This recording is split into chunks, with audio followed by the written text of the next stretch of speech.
Hello, welcome back to the reading of the poem of the Man God, written by Maria Valtorta, Volume 2. Chapter 210, Towards Hebron, the World's Reasons and God's. 6th July 1945. I do not suppose you wish to make a pilgrimage to all the known places in Israel, says the Iscariot, ironically. He is discussing in a group where there are Mary of Alphaeus and Salome, together with Andrew and Thomas. Why not? Who forbids us? Asks Mary of Clopas. I do. My mother has been waiting for me for such a long time. Well, go to your mother. We will reach you later, says Salome, and she seems to be adding mentally, no one will miss you. Certainly not. I am going with the master. Contrary to what had been arranged, Mary is not coming, and that should not have been done to me, because I was promised she would come. She stopped at Beth Zur for a good reason. That woman was really unhappy. Jesus could have cured her at once without making her recover by degrees. I do not know why he is no longer fond of working outstanding miracles. He must have holy reasons for doing what he did, states Andrew calmly. Of course, and he thus loses proselytes. Our stay at Jerusalem, what a disappointment it was. The more there is need for high-flown things, the more he crouches in the dark. I intended so much to see, to fight. Excuse my question, but what did you want to see, and with whom did you intend to fight? Asks Thomas. What? Who? But I wanted to see his miracles, and then make head against those who say he is a false prophet or possessed, because that is what they say. See? They say that if Beelzebub does not support him, he is a poor wretch. And since Beelzebub's whimsical disposition is well known, and we know that he delights in taking and leaving, as a leopard does with its prey, and that this mentality is justified by facts, I become impatient when I think that he does nothing. We are cutting a lovely figure, the apostles of a master who does nothing but teach. That is undeniable, but nothing else. Jesus' abrupt pause after the word master makes the others think he was about to say something nasty. The women are horrified.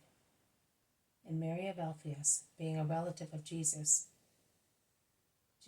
says frankly, I am not surprised at that, but I am astonished that he puts up with you, boy.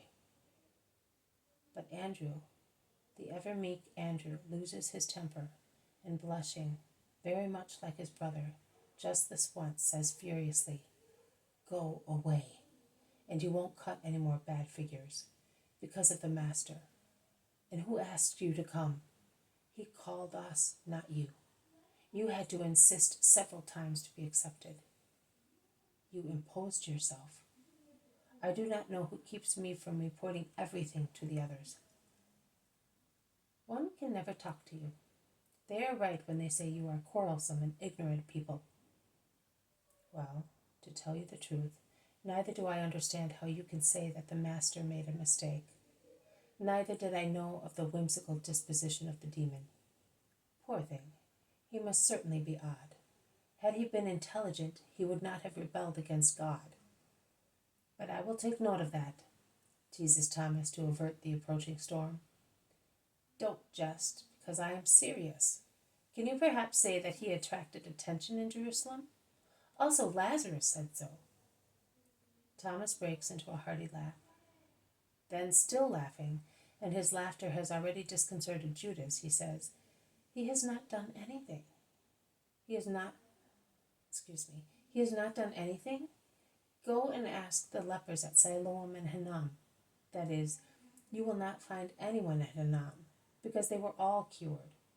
If you were not there, because you were in a hurry to go to your friends, and consequently you do not know, that does not prevent the valleys of Jerusalem and many more places from resounding with the hosannas of the lepers cured, concludes seriously Thomas. And he continues sternly, You suffer from bile trouble, my friend, and thus you taste bitter and see green everywhere. must be a recurring disease with you. And believe me, it is not very pleasant to lie with one like you. You must change. I will not tell anybody anything, and if these good women will listen to me, they will be quiet as well. And so will Andrew. But you must change. You must not think that you have been disappointed, because there is no disappointment. Neither are you necessary, because the Master knows what to do by himself. Don't you try to be the Master's master.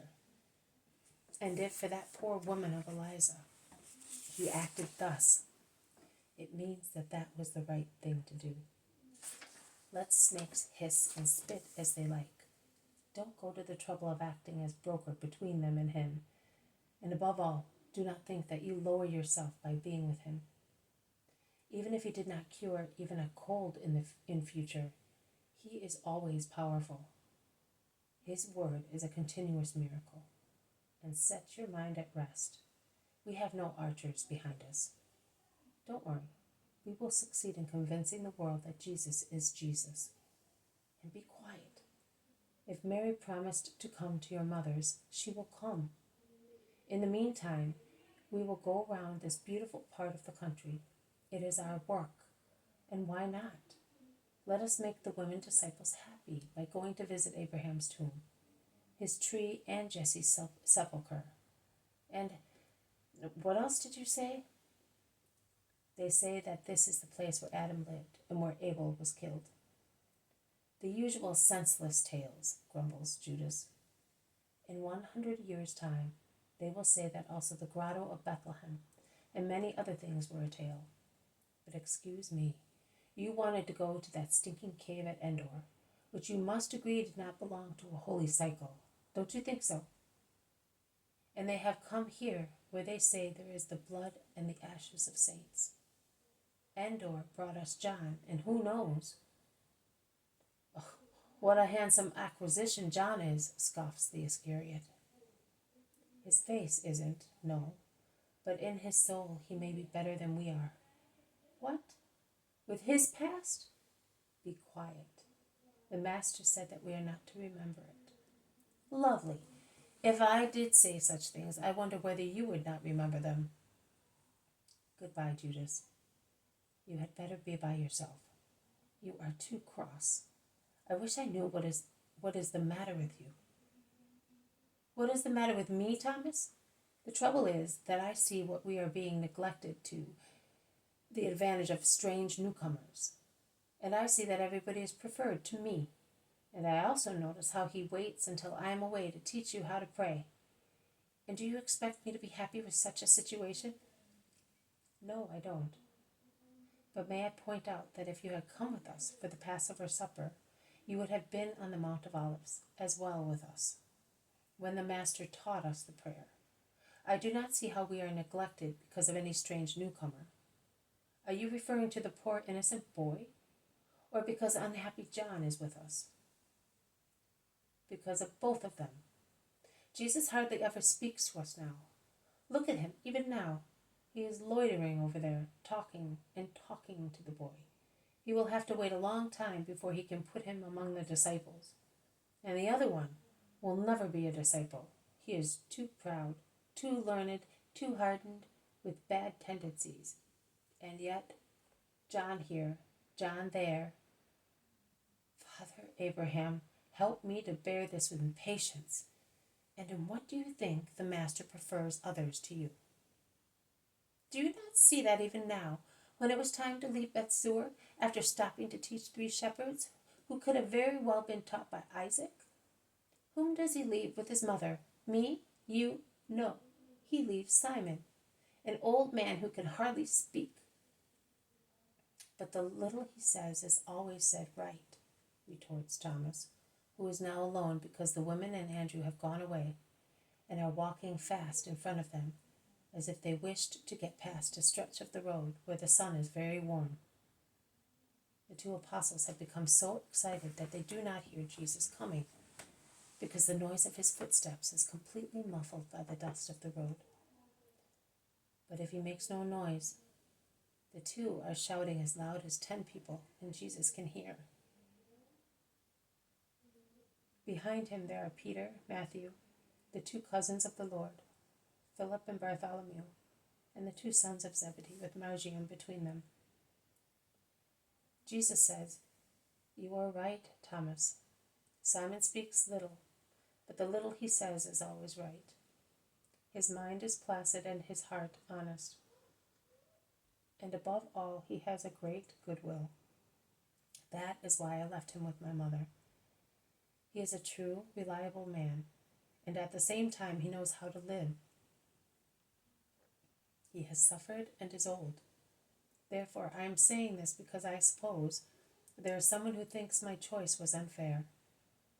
Therefore, he was the most suitable to remain. Judas, I could not allow my mother to be left alone near a poor woman who is still ill, and it was just that I should leave her. My mother will complete the work that I started, but I could not leave her with my brothers, or with Andrew, James, or John, or with you. If you do not understand the reason, I do not know what to say. Because she is your mother. She is young, beautiful, and people will always have filth in their thoughts, on their lips and hands, and particularly in their hearts. Dishonest people who see their sentiments in everybody else. But I am not concerned with their mud. It falls off by itself when it is dry. But I preferred Simon because he is old, and he would not remind the desolate woman too much of her dead sons. You, young man, would have recalled them with your youth. Simon knows how to watch without being noticed. He never demands anything. He understands and can control himself. I could have taken Peter, who would be better than he near my mother, but he is still too impulsive. You know that I tell him openly, and he takes no offense. Peter is sincere, and he loves sincerity even to his own detriment.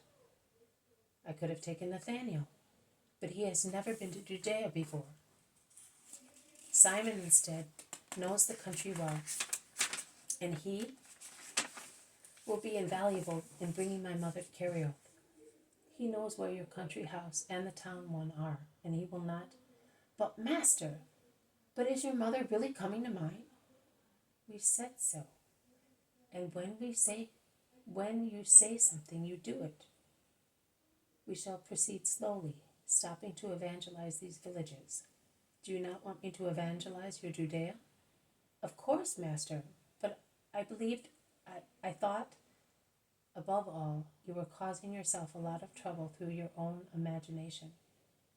By the second phase of the moon of Sivan, we shall all be at your mother's. We, that is, also my mother and Simon. For the time being, she is evangelizing Bethsur, a Judean town, as Joanna is evangelizing Jerusalem with the assistance of a girl and a priest who was previously a leper, as Lazarus with Martha and old Ishmael are evangelizing Bethany, as Jetta is evangelized by Sarah, and I am sure that your mother speaks of the Messiah at Kerioth. You cannot certainly say that I have left Judea without voices. On the contrary, although it is more narrow-minded and stubborn than any other region, I have given it the sweetest voices, the voices of women, beside those of Isaac, a holy man, and of Lazarus, a friend of mine. A woman knows how to use words with the subtle art of a woman, a mistress in leading souls to where she wants. Are you not speaking any more? Why are you almost weeping, you big moody boy? What is the use of poisoning yourself with shadows? Have you still any reason to be upset? Tell me. Speak up. I am bad, and you are so good. Your goodness always strikes me, because it is always so fresh and so new. I can never tell when I am going to find it on my way. You are right. It is not possible for you to know, because it is neither fresh nor new. It is eternal, Judas. It is omnipresent, Judas. Oh, we are near Hebron and Mary. Salome and Andrew are waving their hands to us. Let us go. They are speaking to some men. They must be asking where the historical places are. Your mother is becoming young again by this recollection, my dear brother. Judas Thaddeus smiles at his cousin, and Jesus smiles back. We are all becoming young, says Peter. I seem to be at school once again. But this is a lovely school, much better than Elisha's, the grumbler. Do you remember him, Philip? What did we not do to him? Remember the story of the tribes? Say the towns of the tribes. You did not say them in chorus. Repeat them. Simon, you look like a sleeping frog. You are left behind. Start all over again.